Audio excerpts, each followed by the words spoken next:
শুরুতে জানিয়ে দিব চারদিকে চলছে লুটপাটের সংস্কৃতি অভিযোগ রুহুল কবির রিজভীর। জানিয়ে দেব কর্মীরা ক্লান্ত কিন্তু হতাশ নয় বলছে গয়েশ্বরচন্দ্র রায়।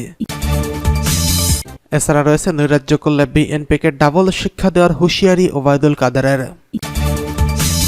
জানিয়ে দেব ভারতের কারণেই বাংলাদেশের গণতন্ত্র হত্যা হয়েছে অভিযোগ মান্নার। সর্বশেষ জানিয়ে দেব বিএনপির নেতা নভিউল্লাহ নবী কারামুক্ত। চারদিকে চলছে লুটপাটের সংস্কৃতি বলছে রুহুল কবির রিজভী। অনুষ্ঠিত উপজেলা পরিষদ নির্বাচনের প্রসঙ্গ টেনে বিএনপির মহাসচিব রুহুল কবির রিজভী বলছেন, নির্বাচন নিয়ে তামাশা চলছে, চারদিকে চলছে লুটপাটের সংস্কৃতি। সরকার এই দুঃশাসনে জনগণ বেশি দিন মানবে না। রাজধানীর নয়াপল্টনে দলের কেন্দ্রীয় কার্যালয়ের সামনে ঢাকা মহানগর দক্ষিণ বিএনপি আয়োজিত সমাবেশে তিনি এসব কথা বলেন। রিজভী বলেন, 7 জানুয়ারি ডামি নির্বাচনের পর উপজেলা ডামি ভোট বর্জন করায় দেশবাসীকে ধন্যবাদ জানান। তিনি বলেন, সরকারের দুঃশাসনের বিরুদ্ধে সবাইকে ঐক্যবদ্ধ হতে হবে। বিএনপি চেয়ারপারসন খালেদা জিয়া সুচিকিৎসা সহ নিঃশর্ত মুক্তি দিতে হবে। কারাবন্দী নেতাদের মুক্তি দিতে হবে।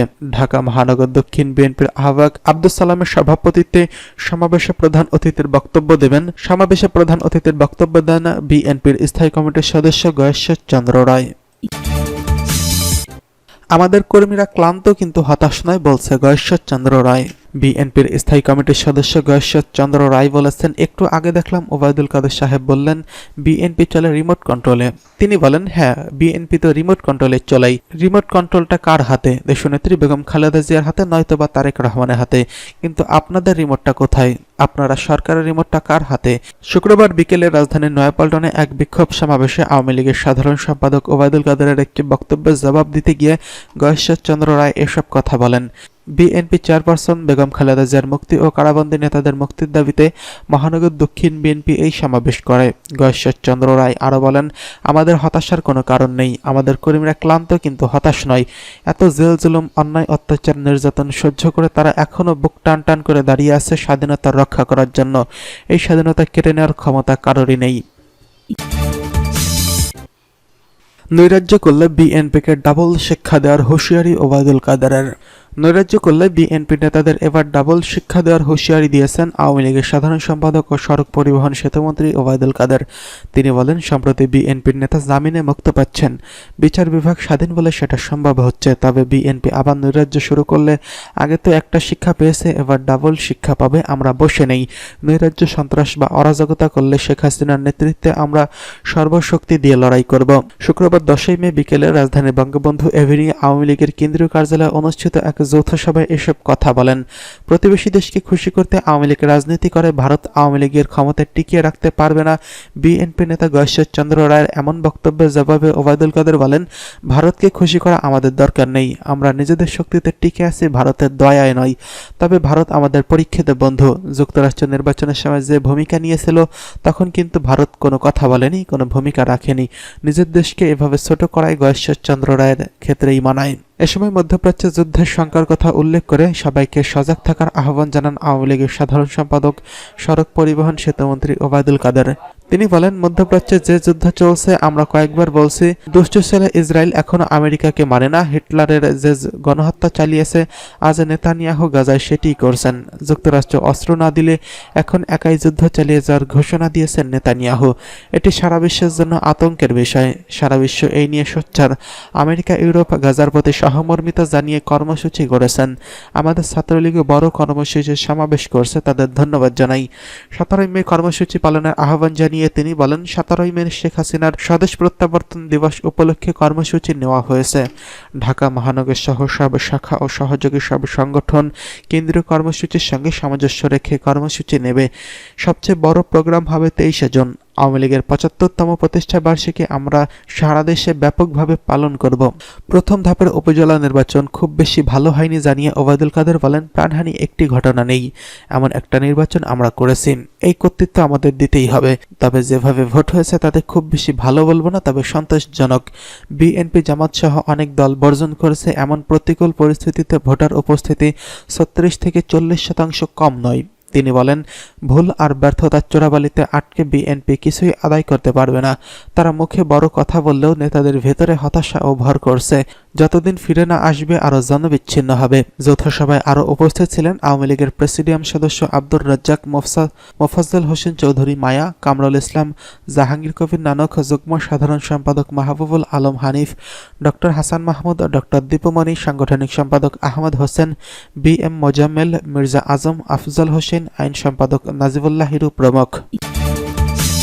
ভারতের কারণে বাংলাদেশে গণতন্ত্র হত্যা হয়েছে, অভিযোগ মাহমুদুর রহমান মান্নার। ভারতের কারণেই বাংলাদেশে গণতন্ত্র হত্যা হয়েছে বলে মন্তব্য করেছেন নাগরিক ঐক্যের সভাপতি মাহমুদুর রহমান মান্না। তিনি বলেন, বর্তমানে বাংলাদেশে গণতন্ত্র নেই, এই গণতন্ত্র আমাদেরকে পুনরুদ্ধার করতে হবে, অন্য কেউ আমাদের গণতন্ত্র এনে দেবে না। বৃহস্পতিবার 9 মে রাজধানীর তোপাখানা রোডে বাংলাদেশ শিশু কল্যাণ পরিষদের এক গোলটেবিল বৈঠকে তিনি এই মন্তব্য করেন। মান্না বলেন, ভারতের নির্বাচনে যারাই আসুক, বাংলাদেশ তাদের আগ্রাসনের কোনো তারতম্য হবে না। তবে ভারতের নির্বাচনে মোদি ম্যাজিক সেই দেশের জনগণ বয়কট করেছে। তিনি বলেন, দেশের গণতন্ত্র বন্ধ হয়ে গেছে, এটাই আমাদের জন্য উন্মুক্ত করতে হবে, ভারত এটা করে দেবে না। বাংলাদেশে গণতন্ত্র হত্যার একমাত্র কারণ ভারত। তিনি আরো বলেন, আমাদের ডাকে দেশের জনগণ আন্দোলন করছে, নির্বাচন বয়কট করছে, কিন্তু স্বৈরশাসক তো ক্ষমতা থেকে গেল না। তাহলে কি আমরা ব্যর্থ হয়েছি? বাংলাদেশে বর্তমান সরকার দেশের প্রতিটা খাতে চুরি করে খেয়ে ফেলছে। সরকার অর্থনীতি ধ্বংস করে দিয়েছে।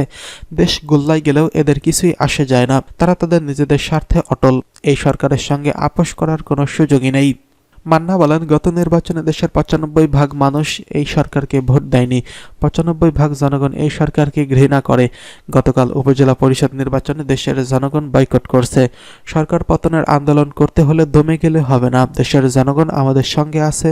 গণ অধিকার পরিষদের সভাপতি নুরুল হক নূর বলেন, পাকিস্তানের জাতীয় নির্বাচনে ভোটাররা ভোট কেন্দ্রে যাওয়া যায়, কিন্তু বাংলাদেশের ভোটাররা ভোট কেন্দ্রে যায় না। সেই দিক থেকে পাকিস্তান আমাদের থেকে ভালো আছে। তিনি বলেন, ভারত আজ বাংলাদেশকে দাসে পরিণত করছে।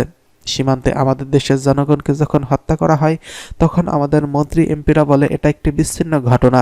তাহলে এই সরকারের অধীনে দেশের লোক কিভাবে নিরাপদে থাকবে? বিএনপি জামাতের সঙ্গে যারা রাজনীতি করে তাদেরকে বলা হয় স্বাধীনতা বিরোধী। ভারতের কাছে আনুগত্য প্রকাশ করার জন্য আওয়ামী লীগ এই অপবাদ ছড়ানোর চেষ্টা করছে। তিনি বলেন, দিল্লি আমাদের প্রতিবাদ নির্বাচনকে প্রভাবিত করার জন্য কাজ করে। বাংলাদেশের প্রতিটি জায়গায় আজ ভারতের দালালে ভরে গেছে। দেশ বাঁচাও মানুষ বাঁচাও আন্দোলনের সভাপতি কে.এম. রকিবুল ইসলাম রিপনের সভাপতিত্বে অন্যান্যদের মধ্যে ঢাকা মহানগর দক্ষিণ বিএনপির আহ্বায়ক আব্দুস সালাম, বিএনপির নির্বাহী কমিটির সদস্য ওয়াহিদুজ্জামান দীপু, বাংলাদেশ লেবার পার্টির চেয়ারম্যান ফারুক রহমান, জাতীয় গণতান্ত্রিক পার্টির সহসভাপতি রাশেদ প্রধান, এবি পার্টির যুগ্ম সদস্য সচিব আসাদুর রহমান ফুয়াদ প্রমুখ বক্তব্য রাখেন। এদিকে বিএনপির নেতা নবিউল্লাহ নবী কারামুক্ত। ঢাকা মহানগর দক্ষিণ বিএনপির সিনিয়র আহ্বায়ক নবিউল্লাহ নবী কারাগার থেকে জামিনে মুক্তি পেয়েছেন। শুক্রবার সন্ধ্যা 7টার দিকে কেরানীগঞ্জ ঢাকা কেন্দ্রীয় কারাগার থেকে তিনি মুক্ত হন। এর আগে রাজধানীর গোপীবাগে বেনাপোল এক্সপ্রেস ট্রেনে আগুন হওয়ার ঘটনায় বিএনপির 7 জন সহ তাকে গত 5ই জানুয়ারি দিবাগত রাতে গ্রেফতার করা হয়। এরপর বিস্ফোরক ও বিশেষ ক্ষমতা আইনে গত বছরের নভেম্বরে যাত্রাবাড়ী থানায় করা মামলায় নবিউল্লাহ নবী সহ 3 দিনের রিমান্ড মঞ্জুর করে আদালত। রিমান্ড শেষে তাকে কারাগারে পাঠানো হয়। দীর্ঘ 4 মাস কারাভোগের পর আজ অবশেষে তার মুক্তি হলো।